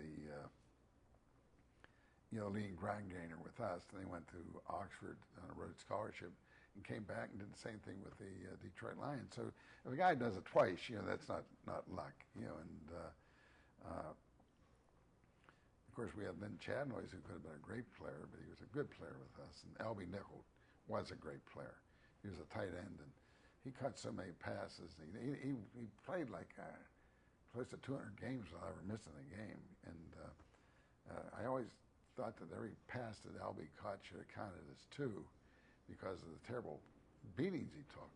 Then Jack Butler was truly a great player. Neither Albie or Jack are in the Hall of Fame, but they should at least be nominated for it. And it's too late for Albie to enjoy it because he's passed away a couple years ago. But Jack's still with us and still vibrant, and it'd just be real nice for him. And Jack always says that, he said, "That's not important to me. It'd be important to my family." He said, "The important thing to me is I played." Jack has a bad knee, and he says, if I had a chance to play again, in spite of everything, he said, I'd play. He said, I'd play till they carry me off the field again. Well, you they said were warriors. They were warriors. Well, you said he was one of the 2 best free agent signings that the Steelers. Yeah, there's no doubt. He was up at St. Bonaventures and had been in the seminary. He never played high school football, and he was in the seminary. And my uncle, Father Dan, saw him and said, "Jack," he said, "your dad played semi-pro football with my brother Art and myself." And he said, "And he was a real good player. If you have any of his bloodlines, you should be a good football player." So Jack went out for the team and became a real top team. And Father Dan called, got him to try it with the Steelers. And Jack was actually the last cut. And the reason he made the team is that he was the sole support of his mother, and it was during the Korean War. And they were not drafting kids, for the Army who had been, were sole support of their parent. And so he missed the, he made the team, and ended up being I think a 4-time Pro Bowler, All Pro about 3 times. At the time was the second leading interceptor, and really is a guy who should be in the Hall of Fame, but has never even been nominated. It's like Andy Russell, made 7 Pro Bowls, never nominated. Now, also a guy that the Steelers retired his jersey was Ernie Stautner. Yeah, he was a Superman. The 17-year-old Ernie's in the battle for Okinawa, in Zamarine. And he was not a real tall guy. He was about 6'1". Probably in those days, weighed about 225, but he was a strong, played with great leverage and was mean and tough and smart for a lineman. And he he was truly in that era was an Ironman and a dominant football player. I remember one time that he was injured, and the doctor had some painkiller with him, and the nurse had put a knockout type of drug in the doctor's bag rather than the painkiller. And at halftime, he was injured. But you got to know the difference between hurt and injury. He was hurt, but not a serious injury. But enough that he should have got a shot or whatever they gave him in those days. And they did things in those days they don't do now. Or at least it's not legal now. And here it was like sodium pentothal or something. He got this shot of this stuff, and it would have killed anybody. But they called him the horse. You know what I mean? And it killed anybody else, but he was just going in and out of consciousness. So they sent for a priest. And the priest came in, and Ernie says, "Father, come here." He says, I don't know I have time. Something's wrong with me. He says, so listen, and listen good, because I only have time for the highlights. You don't have time for a whole confession. So they only have time for the highlights. With him and his pal Bobby Lane, they must have had some real highlights too. That's funny. Now, you say back in those days, back in the 30s, 40s, that the NFL practiced de facto segregation. What did you mean by that? Well, the first team my dad was on, he had a guy named Kemp, and that was a player at Duquesne University, played on his Hope Harvey teams and that, and he played for the Steelers, and after that he never played again in the major leagues, in the NFL,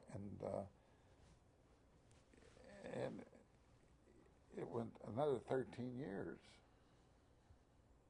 Be 10, no more than that, until after this World War II, that the black players started to get a chance to play. It was really just tragic, because I started to go to the black schools. I would think, gee, man, these are great athletes that didn't play, and they're really nice guys too. You get to know these players at these black schools and that stuff, and the coaches and that stuff, and just really decent guys, and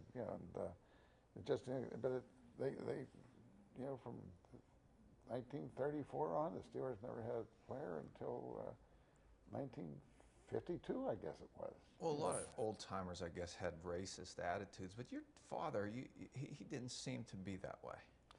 My dad was always a very fair type of guy, and I remember he told us one time, he said, we can get a fellow top black.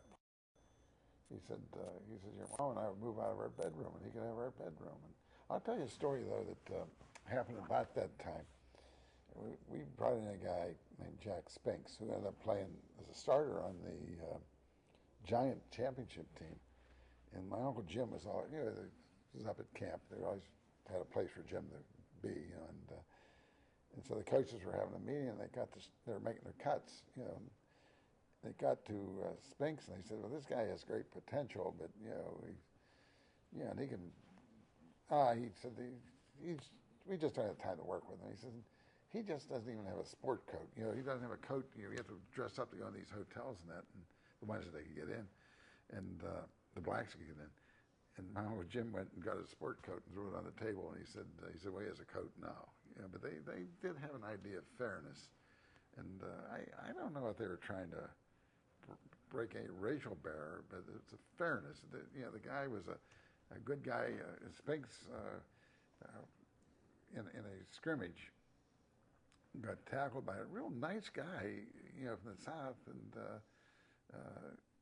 and Spinks hit him so hard. He was a fullback, and he caught a swing pass, and went out, and this kid came up, and he was a brave guy. He hit this guy. It was like a train, this Spinks. And he took the brunt of it, the defensive back.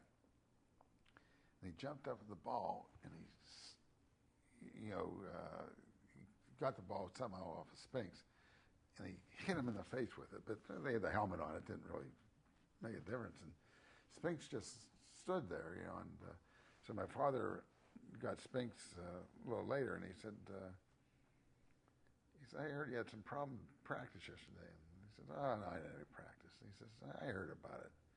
He says, "Look," he said, that kid that went after you like that." He says, "He's really a nice kid." He said, "It just, where he's from, where you're from." And he said, "But I'll tell you something, Jack." He said, "The next time anything like ever happens, you just kick the stuffings out of him." And even though he liked the kid, the Southern kid, and I know who the kid was, and I won't use his name, he's passed away. He said, you just beat the hell out of him. Although my dad was never one to use like hell and damn, but you just beat him up. Now, Jackie Robinson was he's the real poster child, I guess, for breaking the color barrier in the national in the major leagues baseball. Yeah. But who were the pioneers in football and for the NFL, but that's also for the Steelers? Well, like I say, we had Kemp played for us early. The Fritz, what was his name? Just got in the Hall of Fame a couple of years ago. A black guy, Pollard. But they they just you only had 28 guys on the team. They used to go to our bench and count the guys, make sure we had like 18 guys. My dad used to go to his father's brewery and get some of the big fat guys and put a uniform on them. So we had the right number of guys to play. So they were not about the. I'm saying this in fairness to them. There's very little fairness, when it happened with the blacks. But in fairness, a little bit of fairness to them. They didn't. They're supposed to have 18 guys. Say they never even had 18. They went out and dressed some of the big fat guys, around the brewery, make sure they play with 11 guys, 12 guys,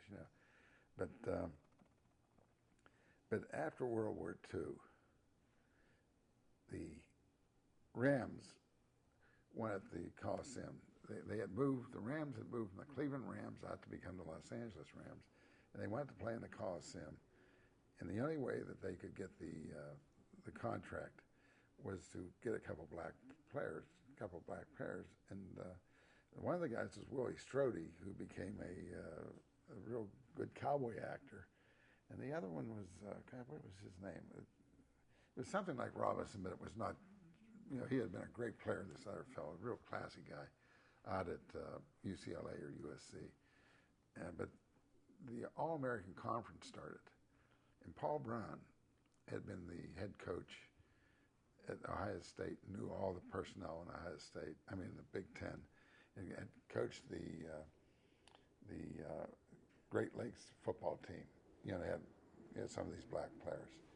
And he brought in some great black players like, Motley, Willis, the defensive nose guard, and then George House had Willie Gallimore, and so they started to come in, and all they needed was a chance. I used to go to those black schools, and the coaches would tell me, just give us a chance. All we need is a chance. And boy, were they right. We went to having maybe 4 or 5 on the team, and 35 years later, 60, sometimes 70% of the players are black. Yeah, how ironic. And you got the head coach, is black. Right. And, one of the things I had to do in this book is, and I worked on it. Roy McCune, I worked on it. I had some real stories about the evolution of that with the N-word that I had to cut out, but it was really showed how you went from calling the guys that all the way up to the point where you had 30%, 70%, and then you had a black head coach. But it just wasn't politically correct. I put it in there. So you had to sanitize some I had to sanitize it, and I talked to Bill Nunn, my assistant with the Steelers, and another friend of mine was a black guy as a coach, and he said, "Look, you're right. They're good stories." He said, "But let someone else fight that battle." So I took all that stuff out. Interesting. Now, the Steeler emblem on the side of the helmet. I think a lot of people in Pittsburgh just do not understand or realize what that actually means and why it's just on one side. Yeah, of the what's a helmet. hypercycloid? That's the What's the name of that again? Hypercycloid. Okay. It's like that word that, remember, you corrected me on, I still can't use it, but hypercycloid is like a 3 or 4 syllable word that I can use. And it represents, it's the steel industry mark, and it represents, the steel, the molten steel, the coal and coke and natural gas and that type of stuff. But the reason it's on one side of our helmet, we had an equipment guy, Jackie Hart, was the north side kid, one of our neighbors, and they didn't have it painted on or embossed on there in those days, and it was always getting knocked off. So Jack said, hey, I don't have time to be repasting these things on both sides of the helmet, so he just put it on one side of the helmet, and that's the way it went. That was because the equipment man didn't have time to put it on both sides. And they tried to change it, when you started to get manufactured with it on there. And it says, no, it's a tradition thing. Like we don't have the cheerleaders. My dad fired the cheerleaders. There's going to be nothing but trouble. And they fired the cheerleaders. But you have Steely McBeam. Well, he showed up later, and I think the NFL properties or something like that wanted him. And I looked at that thing, and I said, gee, I don't know about that. And the kids love it. The grandkids, all the little kids love that thing. But the adults don't, I don't think. Oh, my gosh, what do you think of ever having cheerleaders here?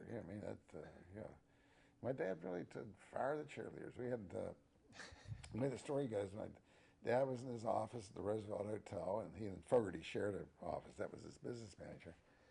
And we had this Point Park College or Robert Morris or someone had the cheerleaders, and they came in, and they were our cheerleaders for a year or two.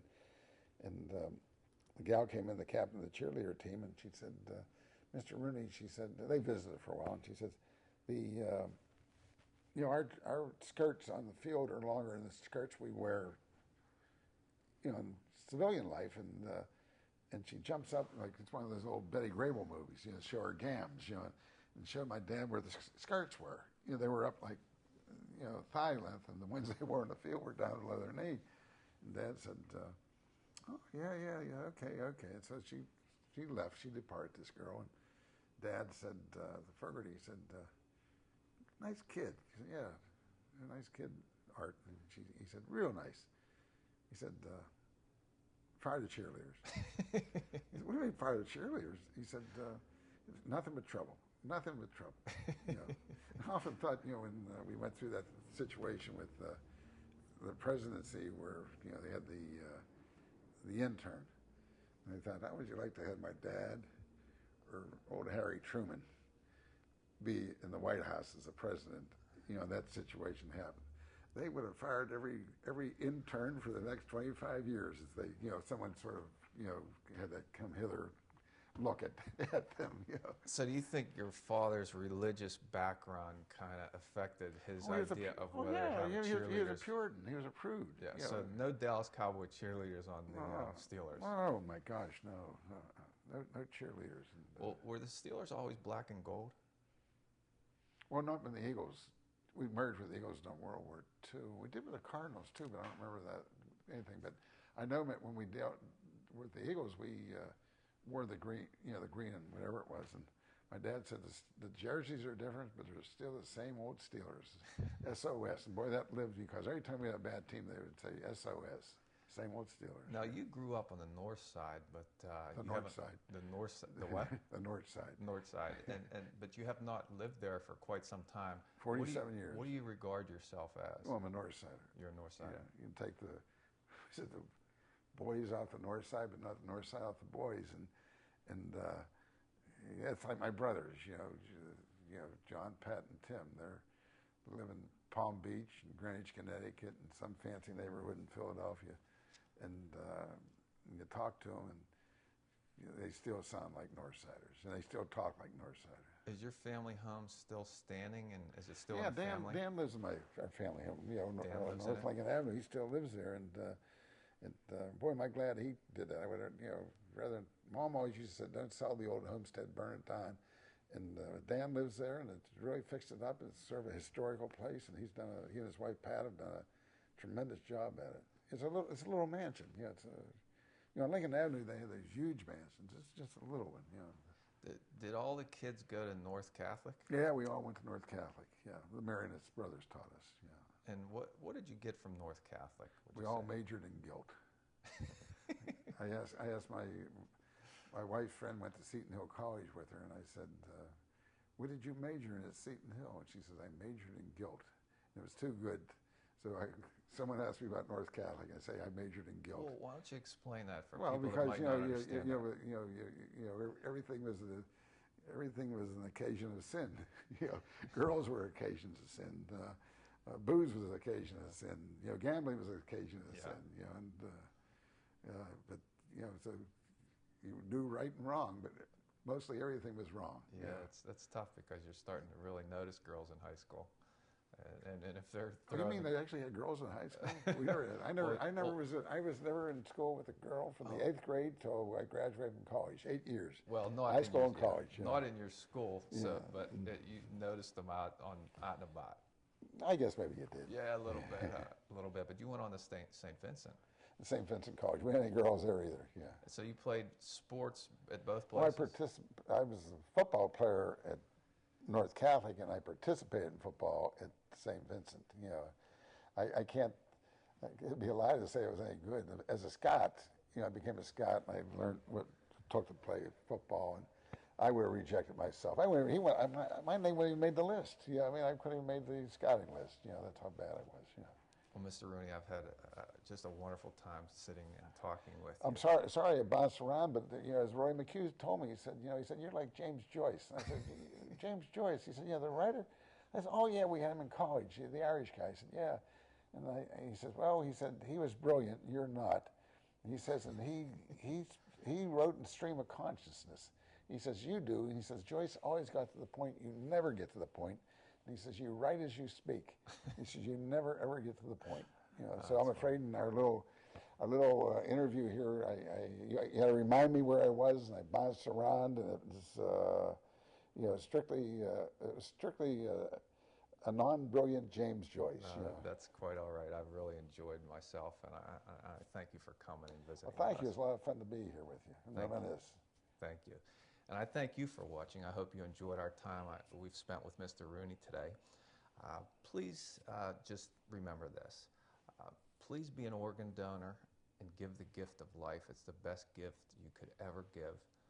Thanks again for watching. I'm your host, Lee Adams. Take care, everybody.